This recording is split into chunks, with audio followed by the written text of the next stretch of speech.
برطانیہ میں پاکستانی قومی ایئر لائنز سے پابندی ہٹنے کے بعد اہم پیش رفت۔ قومی ایئر لائن کی برطانیہ کی پروازوں کے لیے یو کے سول ایویشن کو تحریری درخواست۔ قومی ایئر لائن نے مانچسٹر کے لیے فوری پروازوں کی اجازت طلب کر لی۔ ذرائع کے مطابق قومی ایئر لائن کو یو کے سول ایویشن سے پروازوں کی اجازت آئندہ چند روز میں ملنے کا یقین ہے۔ ابتدائی طور پر قومی ایئر لائن اسلام آباد سے مانچسٹر کے لیے پروازیں چلائے گی۔ لندن اور برمنگھم کی پروازوں کے لیے بعد میں یو کے سی اے اے کو تحریری درخواست دی جائے گی۔ Must act without delay. The objectives are clear and widely shared. An immediate, unconditional and permanent ceasefire. And we appreciate the efforts that are underway to achieve that.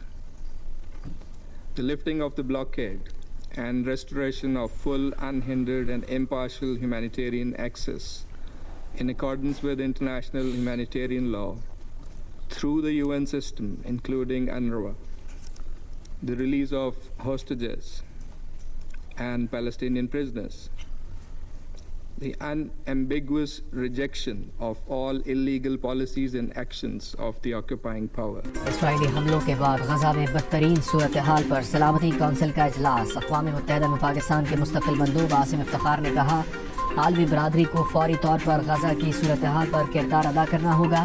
Gaza میں انسانی امداد کے لیے فوری رسائی دی جائے، فلسطینی قیدیوں کی فوری رہائی عمل میں لائی جائے، غزہ میں خوراک اور ادویات کی فراہمی یقینی بنائی جائے۔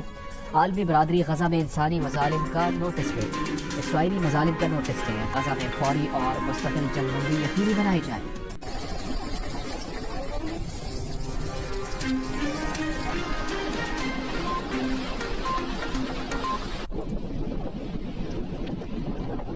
کلاؤڈ برسٹ کے باعث چکوال شہر اور گرد و نواح میں شدید بارش، کئی علاقوں میں سیلابی صورتحال۔ محکمہ موسمیات کے مطابق ملک بھر میں سب سے زیادہ بارش چکوال میں 423 ملی میٹر ریکارڈ۔ چکوال شہر کلر کہار جواسر شاہ میں سیلابی ایمرجنسی نافذ، مختلف علاقوں میں ریسکیو آپریشن، شہریوں کی محفوظ مقامات پر منتقلی۔ ریسکیو 1122 تھانہ صدر اور دیگر اہم سرکاری عمارتوں میں بارش کا پانی داخل، بچے سمیت 2 افراد جاں بحق، 2 افراد زخمی۔ تلا گنگ روڈ، جہلم روڈ سمیت متعدد سڑکیں زیر آب۔ شیخوپورہ میں 217 ملی میٹر بارش ریکارڈ، حادثات میں 5 افراد جاں بحق۔ سیالکوٹ میں بھی موسلادھار بارش، حافظ آباد شہر اور مضافاتی علاقوں میں بارش سے نقصانات۔ سیلابی صورتحال، مختلف حادثات میں 2 افراد جاں بحق، 23 زخمی۔ باغ آزاد کشمیر میں بارش، لینڈ سلائڈنگ کے باعث ڈھلکوٹ کے مقام سے باغ راولپنڈی شاہراہ بند۔ اسلام آباد اور راولپنڈی میں بھی موسلادھار بارش۔ امریکی وزیر خارجہ مارکو روبیو نے کہا ہے کہ شام میں لڑنے والے فریقین کا جھڑپیں ختم کرنے پر اتفاق ہوا ہے۔ شام میں لڑنے والے مختلف گروپس سے رابطہ کیا ہے، مخصوص اقدامات پر اتفاق کیا ہے۔ یہ اقدامات آج شام میں خوفناک صورتحال کو ختم کر دیں گے۔ تمام شامی فریقین کو اپنے وعدوں پر عمل کرنا ہوگا۔ شام کی صورتحال پر اقوام متحدہ کی سلامتی کونسل کا اجلاس آج ہوگا۔ اسرائیلی فضائیہ نے شام کے دارالحکومت دمشق پر حملے کیے تھے۔ سویدا کے نیشنل اسپتال سے شہریوں اور سیکیورٹی فورسز اہلکاروں کی درجنوں لاشیں ملی ہیں۔ اسرائیل نے مطالبہ کیا تھا کہ دروز قبائل پر حملہ آور شامی فوج فوری طور پر سویدا سے نکل جائے۔ شام میں بدو قبیلے کے ہاتھوں دروز قبیلے کے تاجر کے اغوا سے شروع ہوئے قبائلی فسادات شدت اختیار کر گئے تھے۔ جھڑپوں میں ہلاکتوں کی تعداد 200 سے زائد ہو گئی تھی۔ کے پی حکومت اور اپوزیشن نے بلا مقابلہ سینٹ انتخابات پر اتفاق کر لیا ہے۔ ذرائع کے مطابق پی ٹی آئی کو 6 اور اپوزیشن کو 5 نشستیں دینے پر اتفاق ہوا ہے۔ کے پی حکومت اور پی ٹی آئی کے اندرونی معاملات طے کرنا باقی۔ اپوزیشن اور حکومتی اراکین کے درمیان آج فائنل ملاقات ہوگی۔ ملاقات میں ہوئے فیصلے پر دستخط لیے جائیں گے۔ 5 سال بعد برطانیہ نے پاکستانی ایئر لائنز پر عائد پابندیاں ختم کر دیں۔ پاکستان کو برطانیہ کی ایئر سیفٹی لسٹ سے نکال دیا گیا۔ اب تمام پاکستانی ایئر لائنز برطانیہ کے لیے پروازیں چلانے کی درخواست دے سکتی ہیں۔ ہر ایئر لائن کو برطانیہ میں پرواز کے لیے یو کے سول ایویشن اتھارٹی سے اجازت نامہ حاصل کرنا ہوگا۔ برطانوی ہائی کمشنر جے میریٹ کا کہنا ہے کہ وہ پاکستانی ایئر لائن سے سفر کی منتظر ہیں۔ 2021 کے بعد سے پاکستان نے فضائی حفاظتی معیار میں نمایاں بہتری کی۔ وزیر اعظم شہباز شریف کا فیصلے کا خیر مقدم، کہا اس مثبت پیش رفت سے بین الاقوامی سطح پر پاکستان کی ساکھ میں اضافہ ہوگا اور برطانیہ کے ساتھ دو طرفہ تعاون کو مزید فروغ ملے گا۔ ماضی میں پی ٹی آئی رہنماؤں کے غیر ذمہ دارانہ بیانات کی وجہ سے پاکستانی پروازوں پر پابندیاں لگی اور ملکی ساکھ کو نقصان پہنچا۔ سال 2020 میں اس وقت کے وزیر ہوا بازی غلام صدر کے پارلیمنٹ میں بیان کے بعد پاکستانی ایئر لائن پر پابندی عائد کر دی گئی تھی۔ دنیا کو منہ دکھانے کے قابل نہیں ہے کہ ہمارے پائلٹس، جس میں سے 262 آؤٹ آف 860 30% آلموسٹ ان کے لائسنسز فیک ہیں, لائسنسز ٹھیک نہیں ہیں, انہوں نے ایگزامز پراپر نہیں دیے, خود نہیں دیے, ان کا وہ فلائنگ ایکسپیرینس نہیں. یہ ہر وزارت کا ہر 2 ماہ بعد ایک KPIs ہم کر رہے ہیں, اس کے حساب سے ہم ان کی پرفارمنس جانچیں گے, جہاں پر خرابیاں ہیں ان کو دور کرنے کی کوشش کریں گے, اور اس کے لیے جو بھی تعدیبی کارروائی مجھے کرنی پڑی میں اس سے پیچھے نہیں ہٹوں گا بالکل. This message I want to make loud and clear. Nobody should remain under any kind of false impression. It's all about delivery.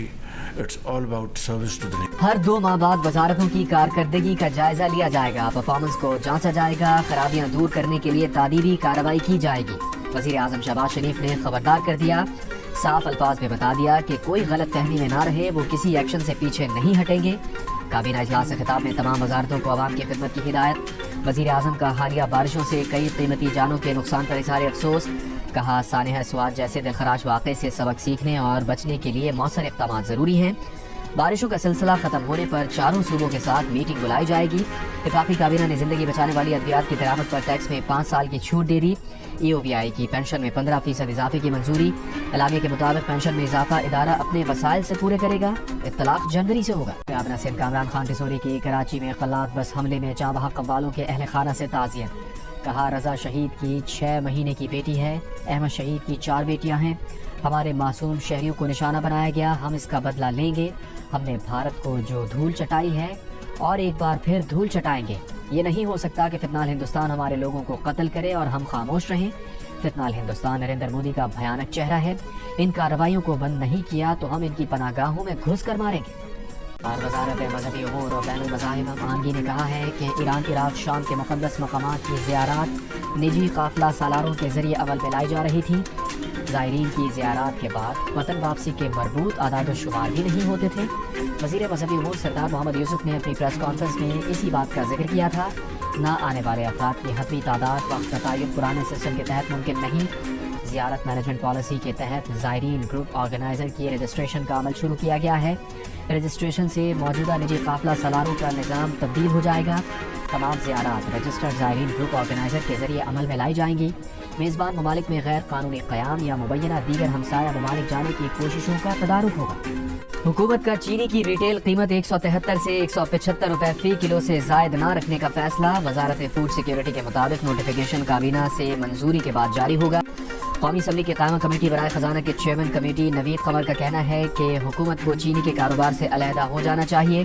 ملک میں اس وقت چینی کے کافی ذخائر موجود ہیں, چینی درآمد کرنے کی ضرورت نہیں. کمیٹی نے چینی درآمد پر FBR کے ٹیکس چھوٹ پر اظہار تشویش بھی کیا. چیئرمین FBR کا کہنا ہے کہ جب چینی برآمد کی اس وقت بین الاقوامی مارکیٹ میں چینی کی قیمت زیادہ تھی. جنید اکبر خان کی زیر صدارت پبلک اکاؤنٹس کمیٹی کے اجلاس میں بھی چینی درآمد پر سیلز ٹیکس ختم کرنے پر تنقید. آئندہ اجلاس میں چیئرمین FBR کو طلب کر لیا گیا. سیکریٹری جنرل PTI سلمان اکرم راجہ کا کہنا ہے کہ چینی اور پیٹرول کے معاملے پر غفلت برتی گئی. اس غفلت کے خلاف ہر فورم پر آواز اٹھائیں گے. عوام کے حقوق کا تحفظ یقینی بنائیں گے. ریاست مخالف سوشل میڈیا سرگرمیوں کے الزام میں national crimes investigation agency Lahore zone کا علیمہ خان کو نوٹس جاری. نوٹس میں علیمہ خان کو آج صبح 11:30 بجے NCCIA لاہور آفس میں پیش ہونے کی ہدایت کی گئی ہے. نوٹس میں کہا گیا ہے کہ اگر ملزمہ پیش نہ ہوئی تو تصور کیا جائے گا کہ ان کے پاس اپنے دفاع میں کہنے کو کچھ نہیں. عدم حاضری کی صورت میں قانونی کارروائی آگے بڑھائی جائے گی.